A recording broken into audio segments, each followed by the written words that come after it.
In addition, he has managed product engineering and research organizations and retired from Caterpillar in 2010. Now, Jim earned a Bachelor's of Art degree in Management from the University of St. Francis and an MBA from Governor State University. He is an industry champion for the Manufacturing Institute, which he'll talk about in this presentation, which promotes manufacturing as a career. He has volunteered as a mentor with SCORE and a math tutor with the Job Corps. He is a past chairman of the Valley Industrial Association and has served on the advisory boards for Georgia Tech's School of Mechanical Engineering, the Technology Innovation Program, and the Association for Manufacturing Technology. He is currently a member of the Illinois Manufacturing STEM Learning Exchange. So without further ado, I am going to be turning this over to Jim. Jim, the floor is yours. Thank you, James. So as you mentioned, this is Jim Reeb, and I am an operating partner with D'Orazio Capital Management. We're a private equity firm, and I'm working to expand our portfolio of manufacturing companies. We kind of look at companies with revenue from about $5 to $25 million annually. But I also work as this industry champion, and that's really some volunteer work I do with the Manufacturing Institute. And if you're not familiar with the Manufacturing Institute, it is affiliated with the National Association of Manufacturers, and it really has a couple of functions. One is that it provides a significant amount of research about manufacturing, and so you can go to their website and find some really in-depth reports on facts in manufacturing, different opinion polls, different outlooks, and so forth. Do a really, really good job there. The second real function that they do is they're trying to address the skills shortage of skilled workers here in the United States needed for the manufacturing industry. And as I go forward, you'll see some of the work that they are doing. So by way of a little history of the Reeb family, this is my grandfather's granite work. So we were in manufacturing years ago. You can see a little handwritten note there, 1903, so that's where this picture came from. You can see that inventory control and so forth might not have been a big issue in those days, or at least they didn't care how they stored it. So there's the CEO of the company. That was my grandfather. And you can see this is really before OSHA came into being. We didn't care too much about safety glasses, and probably doesn't have steel toes on. And we also weren't big into 5S. But he did have many of the same issues that we have today in manufacturing, and one of those is obviously the ability to get skilled workers. His solution to that was kind of simple. That's my father. He just decided to have a son and turn that son into a skilled worker. So their dad is chiseling away on a piece of granite. Now the technology since then has changed significantly. They do a lot more with saws and lasers and so forth than they do with hammers and chisels, but still you need skilled workers to accomplish that. One of the things about the tombstone business is that it's typically a family business. You know, it goes from one generation to the next. This business ended with Dad, and I decided to go to work for what I believe is one of the greatest manufacturing companies in the history of the world, and that's it was Caterpillar. So instead of making tombstones, we were making equipment like this. And the beauty about these two pictures is the small one, the skid steer loader. It's made in North Carolina, and it is a wonderful product. When I look at the larger one, the 797 truck, that's made in Illinois and can carry 400,000 tons of material in its bed. It's give you an example of the size. The rear axle on that weighs about 100,000 pounds. Just the axle weighs 100,000 pounds. And it's manufactured in a fantastic new facility in North Carolina also. And the interesting thing about the product coming out of that facility is that 90% of it is exported. So here's a company that is doing, while we've got facilities all over the world, or they have facilities all over the world, they certainly service a global market from a U.S. manufacturing base in many cases, and this is an example of that. So why is manufacturing important? And these are statistics that you can check on the website at the Manufacturing Institute or a number of other places. But manufacturing funds about 50% of all the research and development in the United States.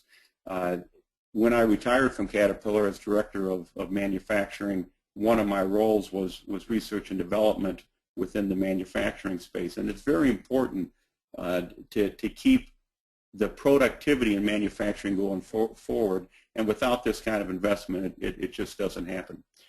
Historically, the productivity in the manufacturing sector is higher than other sectors of the United States economy, and that is what drives an increase in standard of living. So it's very important that we have that kind of activity taking place here.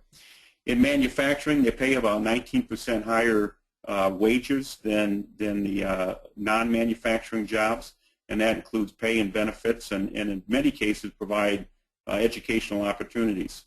It does make up about 12% of the U.S.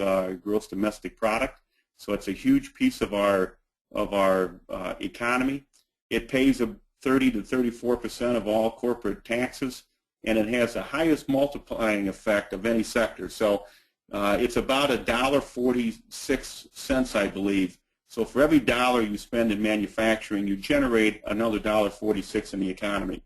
And that's all the service industries and so forth that support the manufacturing sector. So manufacturing is indeed a very important piece of the U.S. economy, and will be going forward.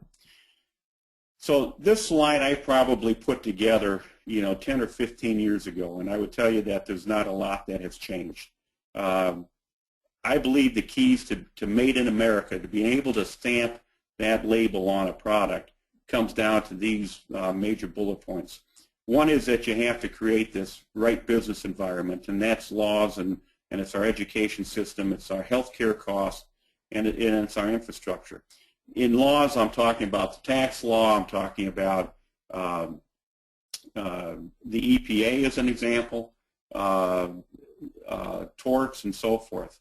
Now, while it's popular to attack things like the EPA, I always say you've got to be careful about throwing the baby out with the bathwater. I'm old enough to remember the Cuyahoga River in Cleveland catching on fire and pulling fish out of our lakes and streams with tumors on them.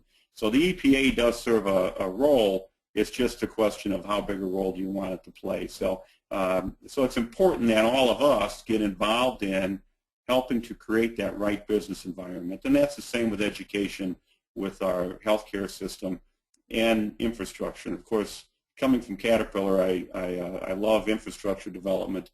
But more importantly than selling Caterpillar equipment, infrastructure investment really drives good paying middle class jobs. And this country needs that middle class. And so it's important that we continue to invest in our infrastructure. And I heard both Mitch McConnell yesterday and the President Obama speak about infrastructure. So hopefully they can get together and get some bills passed. The second point that I think is important is that you really need to understand your cost structure.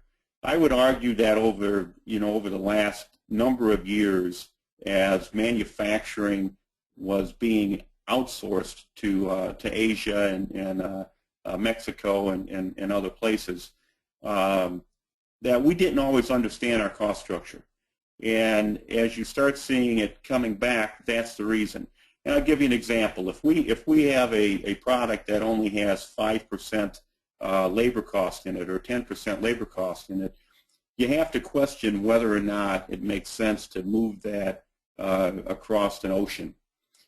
It's been done, but it's been done because it's easy to quantify the labor cost, and it isn't easy to quantify supply chain inefficiencies and some of those other issues that come along with it. And so I'd always challenge all of us to do the hard work to really understand your cost structure before you decide to outsource something.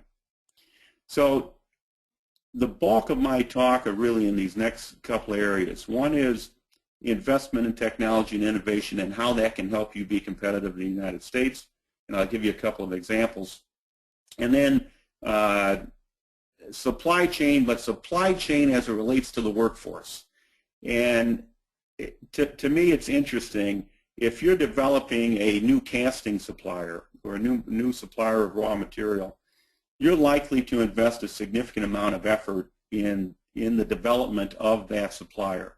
We'll send engineers there, we'll send purchasing people there, we'll send logistics people there, trying to make sure that that supply is of certain quality and that it can be delivered on time.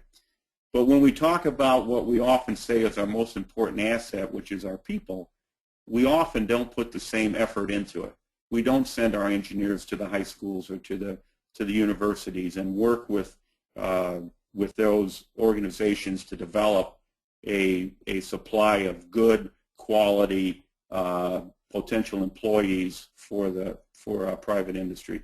And so I would challenge us that when we think about supply chain to not limit it to material, but to think about it in terms of people as well. And then that works right into that last point, which is workforce strategy and how do you attract people and how do you develop the people. And so while there's a lot of things that are wrong with the United States from a business perspective, it isn't all as gloomy as people think. Here's a chart that shows where foreign direct investment is going, and that blue line on the top is United States. So the rest of the world continues to view the United States as a place to invest.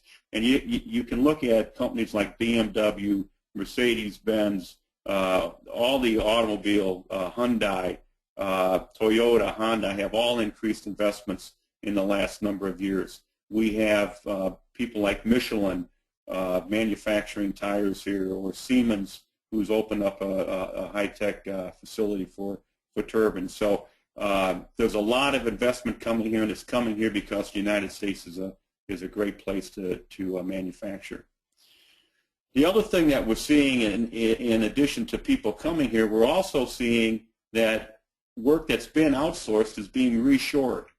And these are two separate studies. One's from an MIT forum for supply chain innovation, and it's 2012. And they listed the top 5 reasons people are looking to come back to the United States. And it's time to market, so it's responsiveness, cost reductions. They have more control of their product and their supply chain. There's a significant amount of hidden supply chain costs that they weren't able to quantify, which goes back to my point about making sure that you understand your cost. And then to protect the intellectual property. Now, what's interesting to me about those 5 topics is that those 5 haven't changed from the time most companies made the decision to move to now. You always had the supply chain cost issue. You always had issues protecting IP. You were always increasing your time to market. But we didn't quantify them, and because we couldn't quantify them, we didn't take them seriously in the decision, and therefore we made that sourcing decision.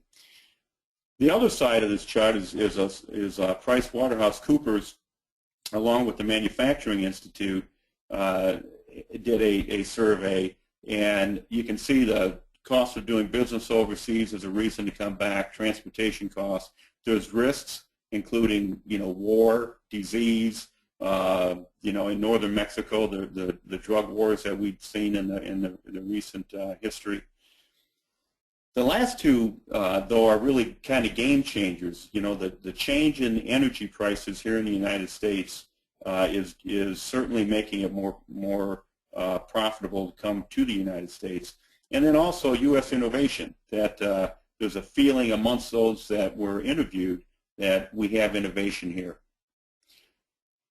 So out of that same kind of study, these were a list of disruptive technologies that they're looking over the next number of years out to 2025. What kind of impact will it have?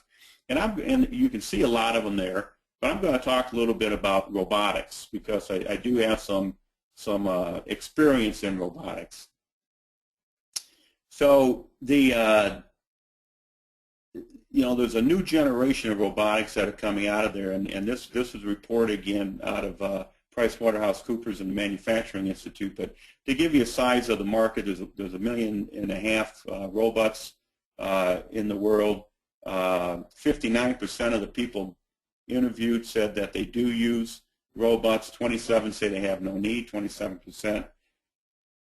And what's driving the change or the move to additional robots are really a couple of things. The improved human capability. So robots are getting smarter in their ability to learn. They also have more dexterity than they used to have. And there are situations where it's now becoming easier to work people in conjunction with robots instead of needing to get people completely away from them. There's a lower cost. So the manufacturing, the chips that are used, the computing power, and so forth, it's becoming lower cost. And you can see some future in this when you see companies like Google and Amazon making major investments in companies to produce robots. So this is a trend that is coming. In the next 3 years, you can see some of these statistics. Some don't believe they're going to need them, but a significant number are saying we're going to use them for assembly operations, machining operations. We want to invest for them to perform dangerous tasks, and 16% said they'll invest it for warehousing. So there's uses out there. The impact on the workforce, which is one of the things that interests me certainly, is that a number of the folks are saying, it's going to create great job opportunities for engineers. That's the good news. The bad news is that it will replace some workers. But I think one of the really important points is that last one, that the creation of jobs, it will result from increased manufacturing activity. So as I can deploy technology, I may have a need for fewer workers, but because I can increase the amount of work I'm doing, get more work in here, those people can be absorbed because of the growing manufacturing base. So I'm going to give you an example. Now this is like my favorite picture in my 37 years at Caterpillar. That machine that those people are standing on is an excavator, and I was privileged enough to be the operations manager in that facility on September 11th, 2001. And they needed an excavator out at ground zero, and these guys built that excavator, and that excavator headed out to ground zero. So they were all very proud of that machine and that accomplishment. But beyond that, I wanted to show you on this picture the front of it. And if you can see my cursor move up there where the cat symbol is, that's what we would call a boom. And then down below that is what we would call a bucket. And a boom and a bucket are very important pieces of equipment. That's where all the work is being done. That's digging the dirt, doing the mining, digging the trench, whatever. The interesting thing about that is the lighter I can make that, the less power I need in that machine and the less fuel I'll use, and so that's a good thing. Or if I can make that boom light, I can make that bucket bigger, and my customer can get more work out of that. So it's always important to take a look at that relationship and see what can we do to make that machine more productive, and part of it is to make that lighter weight. So that boom, here's a traditional way to manufacture it. You've got that boom laying there, and you've got a man standing over the top of it, or a lady standing over the top of it, hand welding it. And a couple of things about that is as good as that welder might be, his weld will be different than the next guy's weld, and so there's variability in the process. You can also see smoke kind of coming up from there, and so it's a hot job, and there's some smoke, and so forth. So it's not the best environment that you would like. From a velocity perspective, it's a slower process, and from a cost perspective, there's a significant amount of labor that is put into that particular piece in order to get that operation done. So that is a part that you might want to think about outsourcing unless you apply technology. And so here's that same part being welded by two robots that are working in tandem. And so they work simultaneously. And so from the people perspective, you've taken the person out of that hot, smoky environment. You have put them in a more technical role. You have increased the quality because these robots produce the same quality every time.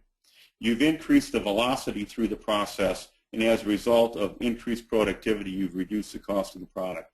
And that product then can cost effectively be made in the United States, where you might have thought previously that it should go someplace else. Another example of that is this bucket. You saw that bucket on the end of my excavator. This is an example of a product that was being hand welded in a facility in Mexico. We had hundreds of these buckets in inventory because every order is a little bit different, and so they would forecast them and they would build an inventory and then try and ship out of that inventory. Some very innovative people got together, not only applied robotics, but they also improved put some lean manufacturing principles in place. So they have innovation from the beginning to the end. They now take that bucket, and if I give them an order for a bucket today, in 24 hours they'll have a bucket ready to ship, my specific order. And as a result of that, they were able to reshore that from Mexico. That's now being welded in a facility in Texas. So a very good example of how technology can drive your costs down, and as a result of driving costs down, give you the ability to cost effectively manufacture in the United States. Now, the thing that holds us back in many cases, and you're seeing this in more and more industries around the world, is there's a skills gap in manufacturing. And when I say manufacturing, I'm talking about skilled workers, and I'm talking about, if you go through the organization and think about engineers as well, there's issues getting engineers. So there's those important skills that you need as a manufacturer that we're lacking. 82% of manufacturers report a moderate or serious skills gap. 74% report that their skills gap has impacted their operations. 69% say that it's going to get worse in the next 3 to 5 years, and 5% of all jobs in manufacturing are unfilled due to lack of qualified workers. That's 600,000 jobs that are open all the time, which is mind-boggling when you think about the difficulty we've had over the last number of years to get our unemployment numbers down. And it's really been, at least partially, a skills mismatch. So one of the questions I like to ask all my audiences, and I've done this with hundreds of manufacturing kinds of people in the audience, I'd ask them, how many of you want your children to work in manufacturing? I mean, dream of your children to work in manufacturing. And if I have a room of 100 or 200, I might get a dozen hands up, or 2 dozen hands out of 200 people or something, which is really disappointing. And it really goes to this, and there's been some studies done on this. And 86% people believe that 86% of the American people believe that the manufacturing base is very important to our standard of living. And if they had the choice of how could you create some jobs in your community, 1,000 new jobs, manufacturing gets to the top of the list. People also believe that a manufacturing base, a strong manufacturing base, should be a national priority. And you can, in recent years, see the discussion or hear the discussion, certainly from the President, on the importance of manufacturing in the United States. So if you kind of summarize all that, Americans believe that manufacturing is critical. They want manufacturing in the communities, but they want somebody else to do them. They don't want their kids doing it, or they don't want to do it. They think it ought to be somebody else. And I'm going to tell you why you should want your kids to be in manufacturing and why it's a good idea. Number one, over the last number of years, we have continually heard that manufacturing is gone, and you could talk to some people in the street and they would wonder if we make anything anymore. Everyone believes that everything's made in China or made someplace else, and it's simply not true. Manufacturing as an economy by itself is the 10th largest economy in the world. The 10th largest economy in the world. And so it's a very robust sector of our economy. And it's been growing. Now, depending on where you start this chart, if you go back far enough, we have lost millions of manufacturing jobs from the heyday. But the good news is it's turned the corner and it is growing and it continues to grow. And many of the people that are looking at this believe that it's going to continue to rise over the next few years. So you should want your children in manufacturing because there's currently a need of 600,000 skilled workers. In other words, they can get a job. You can get them off the couch or out of McDonald's or whatever. They can go get a job in manufacturing. The openings are there. All they need to do is have the skills to do it. And that need is going to increase as people like me continue to leave the workforce. And so there's opportunity out there, so you should want your children in manufacturing because there is an opportunity. You should want them in manufacturing because they pay more than the average job. About 19% more if you take a look at wages and salaries.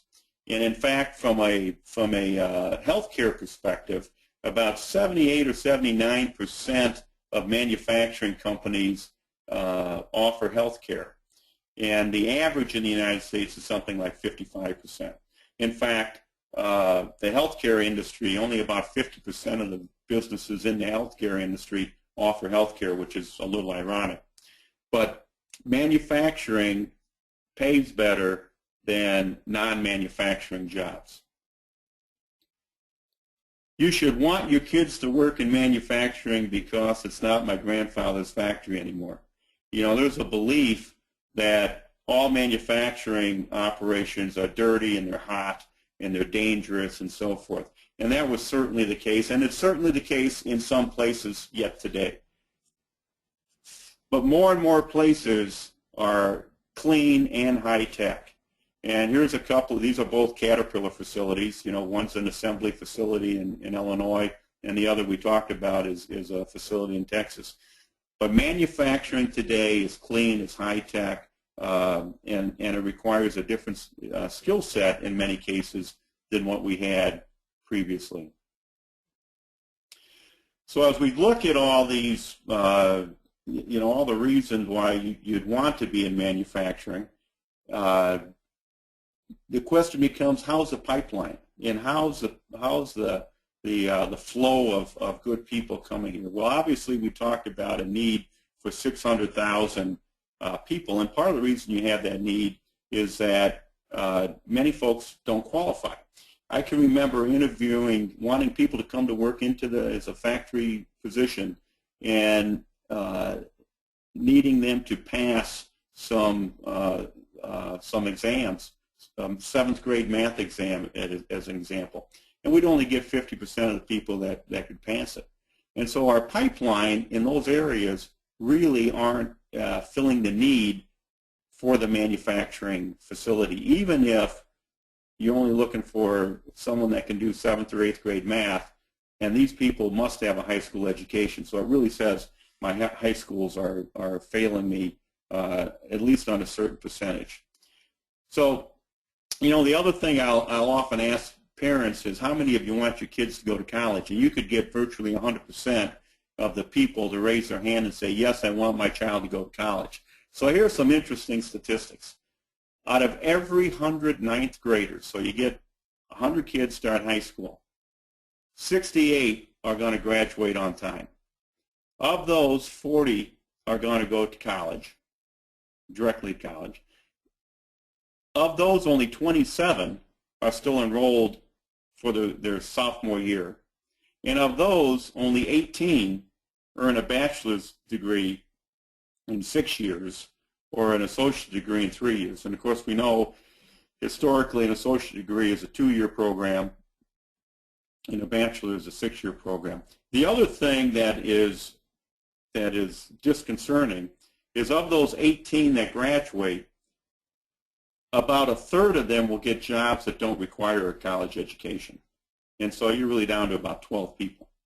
And, now the other side of that is those 12 people will have significant college debt in today's world, somewhere between, $20,000 and $200,000, depending on what they get. So you have to ask yourself, can I get people into other kinds of skills that can earn a good economic living without that college degree? And in many cases you can. Of those people that graduate, the other thing that's disconcerting is that the number of people that get an engineering degree, which certainly manufacturing has a interest in seeing more people graduate with those kinds of degrees. You can see the United States falls behind some of the rest of the countries in the world. The other piece of that, I mentioned, that we had trouble getting people to pass the 7th grade math exam. This is a study of 15-year-olds students, and you can see the average is at OECD average is 100%, and so you can see the United States falls below the average. Most of the rest of those countries are above the average. And so we are falling behind in science literacy and in math literacy, at least in terms of some of our major competitors. The other issue that I believe manufacturers have when they say, we've got 600,000 open jobs, is that their strategy for going out and getting new employees probably isn't very good. 52% simply rely on word of mouth. 40% then of staffing agencies, and you can see the rest of them. But to do a real recruiting, to get out there and to develop that supply chain like you would your material supplier, we don't do a very good job of that on average. So as a solution to some of this, we really believe it takes public and private partnership. And this is really a lot of work that's coming again out of the Manufacturing Institute and the work that they've been doing over the last number of years. And you'll see some of the results that are being achieved. But these partnerships with public and private, really focusing on closing that skills gap. And three areas to focus on. One is image. It's not my grandfather's dirty factory anymore. So how do we let people understand what's going on in manufacturing and what a factory really looks like and what do they do and so forth. There's policy questions about promoting manufacturing and good education for manufacturing type people, and that quality piece is really focused at quality education. So the other thing that you have to do is you really have to expand the universe of potential employees. And three kind of areas there is diversity. If I go into factories, certainly when I first walked into a factory in 1973, you did not see many females in the factory at all. You may have seen a couple of people doing some accounting kinds of functions in the factory, or maybe driving a lift truck or material handling, something like that. But certainly you didn't see machine operators and welders and some of those kind of jobs. The youth, we have so we need to find a way to get ladies involved in manufacturing. We need to find a way to get youth involved in manufacturing, to view it as something that is an honorable profession, a profession that can provide a good livelihood, and that they can enjoy for their career. And then a third area is the military. You know, it is really criminal what we have done with the military, where we see these soldiers being discharged only to go on unemployment. And if we can't find a way to reintegrate them into the workforce, then really shame on us. So the first goal here is really let's find a way to change the perception of manufacturing as a career, and this goes to this image piece. And there's a lot of great work that goes on. And again, I would encourage you to get on to the Manufacturing Institute website and take a look at some of the things that are going on to promote manufacturing as a career. Manufacturing Day, this is probably the third year, I believe, that we've done this. It's being done across the country, and it's an opportunity to open up your facilities to high school students or to the community, to get them in and get them excited about manufacturing and what a factory looks like. And you can see as you look around that factory, there are some high-tech equipment. They're clean, well-lit, highly sophisticated operations. And so it's important for people to do that. They'll do this again in October 2015, and hopefully you can participate. This last year we had 30,000 students involved, 11,000 parents and teachers across 48 states, and 15 proclamations from governors and so forth to say that this is Manufacturing Day, or in some cases Manufacturing Month. So very important. We'd like to see those numbers go up. So I'd encourage all of you to get involved as a way to introduce manufacturing to the youth of America, so that they see that as a viable option going forward. Another great program is Dream It, Do It, and this is where we're getting students involved in high schools or grade schools even, to try and get them working on some science projects, or whether it's in robot competitions, or whatever computer programming kinds of competitions, but trying to get them engaged at an early point in their life, to where they understand that it's important to know math, important to know science, because it can lead to exciting careers, doing exciting things, and really generating a good economic life. And again, information on the Manufacturing Institute's website. This past year, 250,000 students participated, 50,000 parents, 11,000 educators in 25 different states, and we'd like to see this go across the entire United States if possible.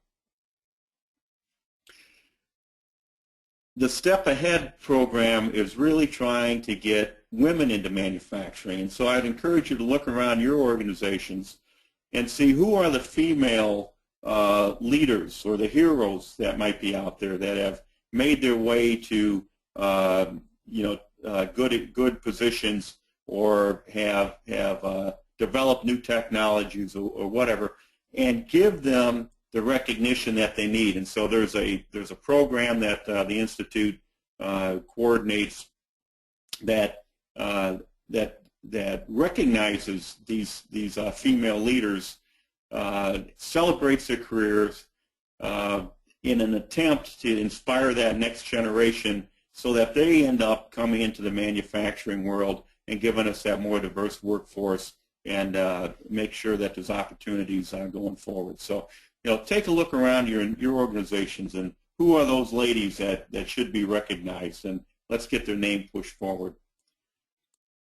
And then the other program here is Get Skills to Work, and this is trying to find good manufacturing jobs for those for the military folks that have left the military. A few years ago, there was a number of companies that came together as partners You can see some of the representation there below: Boeing, Alcoa, General Electric, Manufacturing Institute, Lockheed Martin. You can see them, and it's grown from there.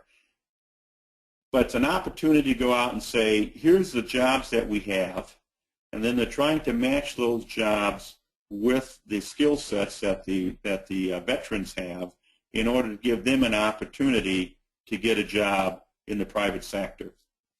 So here's some of the numbers there. 50,000 vets were reached through Get Skills to Work. 8,000 were hired. 12,000 have found matches through LinkedIn, and 5,000 vets have been trained via community college and technical college partners. And you can see those programs, Hiring Our Heroes and so forth. So there's a big effort out there. Again, if you have the opportunity to get engaged, you can go on the Manufacturing Institute website and kind of sign up and make a pledge that, yeah, we will look at these people and we will give them a fair opportunity to get a job. So that's kind of working on the image and some of the supply chain. The other piece, or second piece, is really about the quality of education. And you know, when I look at my career, I came to Caterpillar as an 18-year-old person with a high school degree and a strong back, and that's about it. And they gave me a wonderful opportunity to go into an apprentice program, to learn to run machines, learn to weld, learn to do different manufacturing processes, and then helped me with my tuition reimbursement that allowed me to get up through that master's degree, and obviously it paid off for me in spades. So I'm forever thankful for the opportunity and the education opportunity that that Caterpillar gave me, and other companies were doing the same kinds of things. And in the United States, many of those internships have really fallen to the side for all kinds of reasons. But they're alive and well at some of our competitive countries, places like Germany. And I like this chart for a couple of reasons. One is that Germany is a place that they, as a country, really embrace apprenticeships and try and develop manufacturing skills, and they're really viewed as a very noble profession. The other reason I like this is this is an engine plant of Caterpillar's that makes really big engines for marine applications, and I just love the size of that engine. You know, being a little Midwestern boy, I like big stuff. So what are we doing to develop our education? We don't have all those apprenticeships out there, but we do have what we call a skilled certification system. And some number of years ago, the Manufacturing Institute partnered with a number of organizations that were already providing some certifications. And the idea was, how do we pull together these different organizations to put in place a industry recognized portable skills certification system that would enable people to enhance their skills, to get a grasp of a body of knowledge, so that they would be more effective in the manufacturing community and help close that skills gap. So the top line there were the first partners, and it continues to grow, but it was ACT. These are the same people that do the ACT testing for college, or the competitive SAT, same folks. The MSSC was the Manufacturing Skills Standards Council, and they do some training I'll talk about in a little bit. The American Welding Society, the red symbol there is NIMS. It's the National Institute of Metalworking Skills. And then SME, the Society of Manufacturing Engineers, were the 3 certification bodies, or the 5 certification bodies that were originally engaged, and now you can see it's grown from there. So, I mentioned that we were having trouble hiring people for our factories. Even though they had high school degrees or GEDs, they were having difficulty doing math and so forth. Well, what ACT does is there's 3 pieces of it. Some states are doing all three pieces. Some states only a couple of them. But it's really a testing that says, can they read and write? Can they apply math? And can they locate information in a table or on a blueprint? And they get a score, just like you did when you took your ACT to go into college. And that score then says that they're ready to go to work. It's a career readiness certificate. And there's been a number of companies that rely on this. Some of them, if you don't have a readiness certificate, you don't need to apply. So very, very, very good. But what it does is says that, yeah, they went through high school, but this gives me evidence that they have, in fact, learned what they need to learn to do a job in my factory. The next step of that is really this MSSC, this Manufacturing Skills Standards Council. And they have a couple of certifications. One's focused on logistics and one on production processes. This one is an example of production process. But they learn and are certified in 4 categories: safety, quality, manufacturing, production, and now there's a 5th out there, which is green manufacturing. But they won't be experts in any of this, but they'll have a recognition, they'll have a base understanding, and so they're kind of that much ahead of somebody that's just walking off the street with no experience at all. These certifications are pretty inexpensive.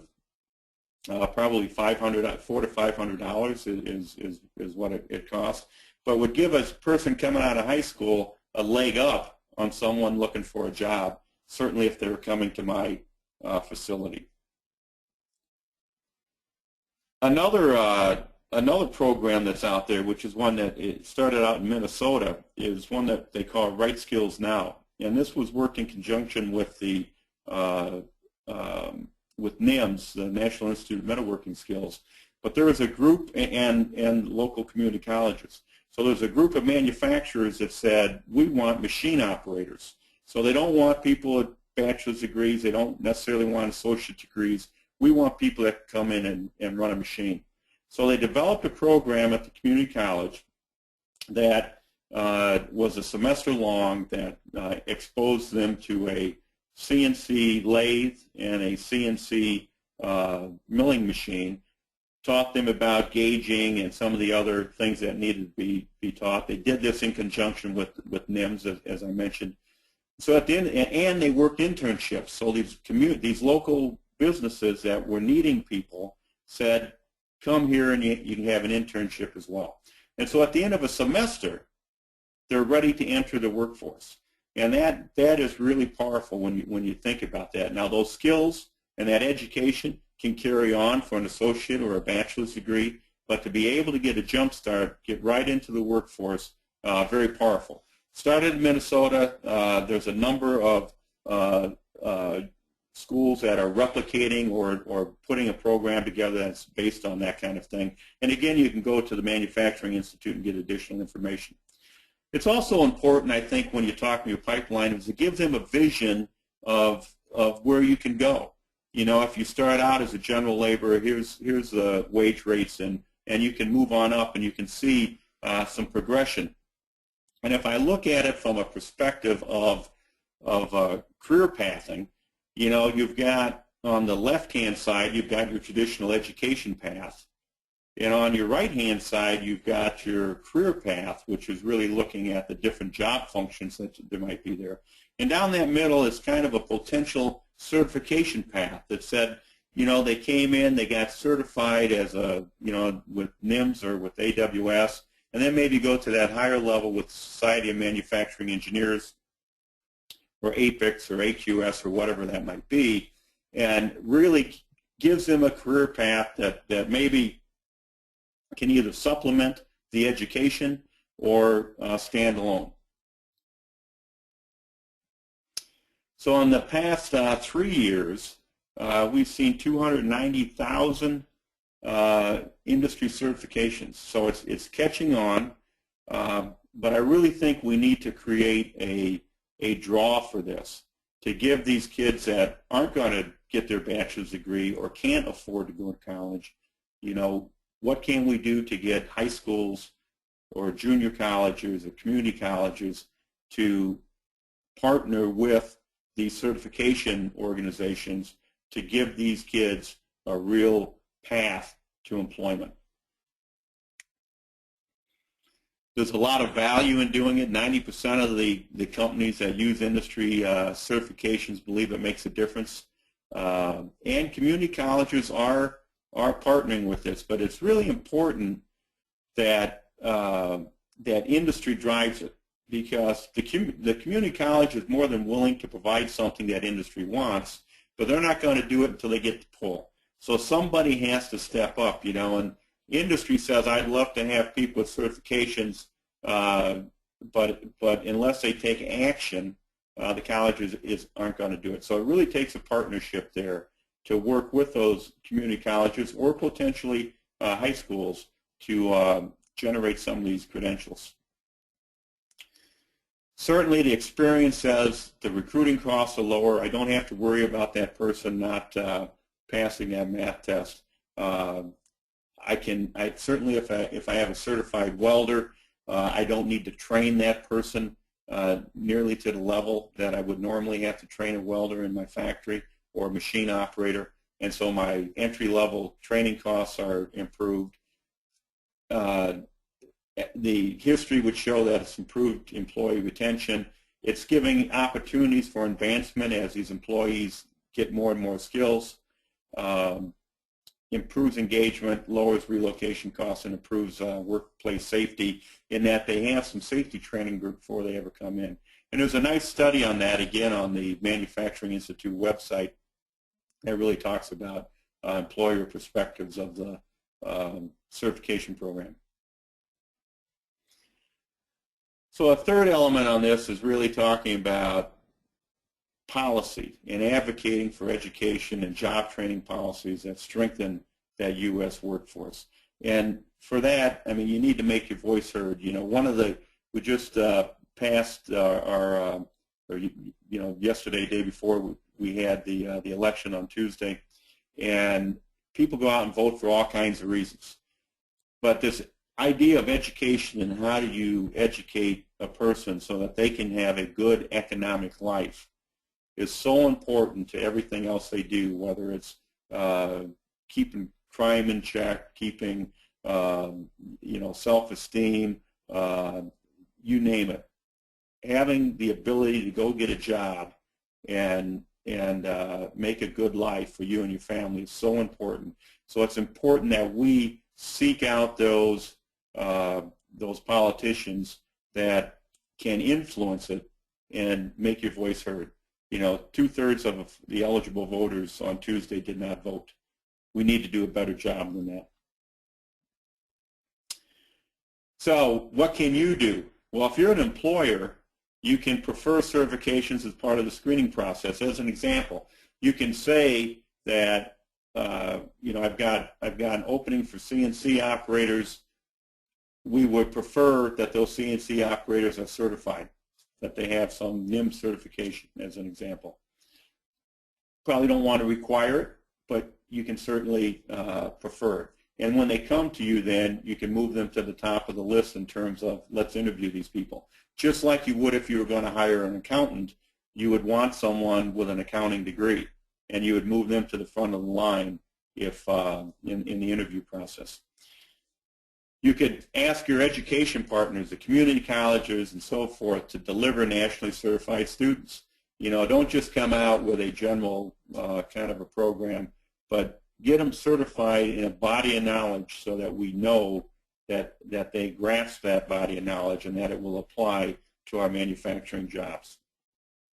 And then you can provide work-based learning, co-ops, internships, apprenticeships, and so forth to give these kids some real work experience. There's nothing like someone being able to come to the facility and actually work in that job to understand what it is and to make sure it's something that they want to do. As educators, learn about modern manufacturing. I always kind of joke that guidance counselors in a high school went to high school, they went to college, and they went back to high school to be a teacher or a guidance counselor. And they didn't have the opportunity to really learn about modern manufacturing. So as a manufacturer, we need to provide them opportunities for the educators to get them exposed. And then as those educators learn about manufacturing, they can promote manufacturing as a career. And then community leaders, you need to stress with your politicians that how important manufacturing is to your region and to your economy. And then get involved with Dream and Do It, network support Manufacturing Day. And kind of looking at 12 states, here are some lessons learned. It really has to be employer driven. You need to have somebody driving it. You can change it state to state, region to region. I mean, one size does not fit all. Look around and see what's out there and just expand on it. You don't have to reinvent the wheel. Keep the momentum going. You've got to be persistent and use Dream and Do It. Again, you can get some more information on that, Manufacturing Institute. And this is kind of says it all to me. I just got this study from, just saw this, I think it's CNBC, the Detroit Business Conference Confidence Report. And they went out and they talked to 600 people. 300 of them were CEOs or C-suite level people. 300 were the next level below that. So 61% of the C-level guys say that their organization can meet the goals. But those same C-level guys said that, 52% of those folks say that their next level don't have the skills to take their jobs. They can't move up. They don't have the skill. 32% of the C-level guys and 37% of the next level say that the lack of skilled workers will be an obstacle for growth in the next 1 to 3 years. So here's the leaders of these corporations saying that this is a problem, lack of skilled workers. And then 35% of them that said there's a shortage aren't doing anything about it. That's a problem. And, we recognize that there are these 600,000 jobs out there. We need to do something about it. So I'm asking you to make a difference, to take action, to go out and give people the opportunity to have a career much like Caterpillar did for me all those years ago. But it's so important to the economy and to the middle class of the United States that we do take action. So I'd entertain any questions that might come up. James, I'm not sure how you're facilitating that. And then here's my contact information. And that website on the Manufacturing Institute is one you ought to go take a look at and see what's out there. All right. Jim, thank you very much. I'm glad you put that last slide up because I was going to ask you for the website from the Manufacturing Institute. Folks, if you have questions, you just type it in the question box there on your screen. Jim, we do have one question. How much of an obstacle is the union to a resurgence in U.S. manufacturing, i.e., what can be done to create a cooperative as opposed to an adversarial relationship?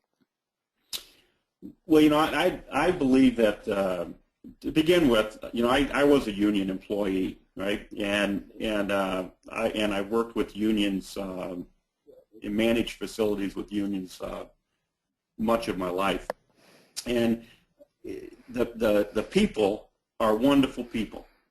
And depending on the union and the organization, of course, you can come into some difficult difficult situations. But a couple things I would put out there. One is that the union never got anything that management didn't give them, and so so it's always a two-way street. So I'm always a little concerned when we blame unions as we often do, that say we can't do this because of the union. I don't believe that at all. Using Caterpillar as an example, they've made tremendous progress with the union. It took a long fight, but they were committed to do it, and they did it.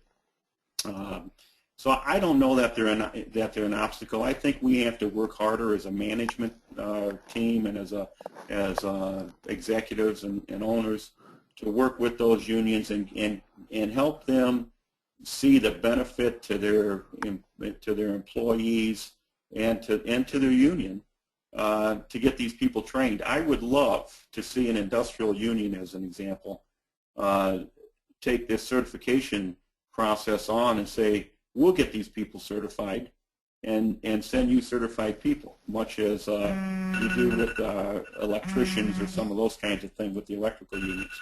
So, you know, it's certainly where you go to right-to-work states and you have, you know, you don't have the union structure there. It certainly is easier, but I would not discount any facility that was represented by a union and say that they can't be competitive. You know, that big truck that I showed you to start with is made in a union facility in Illinois, and it services a global market. So it certainly can be done, and like I say, those are all good people. They all want to do right. Sometimes organizations get in the way, and that's probably both the union organization and the management organization. Well, folks, I want to thank you all for your time. We are buttressing right up to the 1 hour mark. You see Jim's email below. I'm sure he would entertain any offline questions. Also, this is being recorded, so when you guys you can review this at your leisure, and certainly share it with any colleagues or friends that you would find this information compelling. I learned a lot. There's a lot that is packed into it, so it's probably something you want to revisit at your leisure. Jim, once again, thank you very much for your time. Folks, as well, thank you for spending an hour out of your day with us, and we certainly hope that it was fruitful. Bear in mind, we've got another one next week, and this guy will be talking about intelligent manufacturing. And just like Jim, he also comes from the manufacturing, working with GM in Delphi. So thank you all very much. You guys have a great day.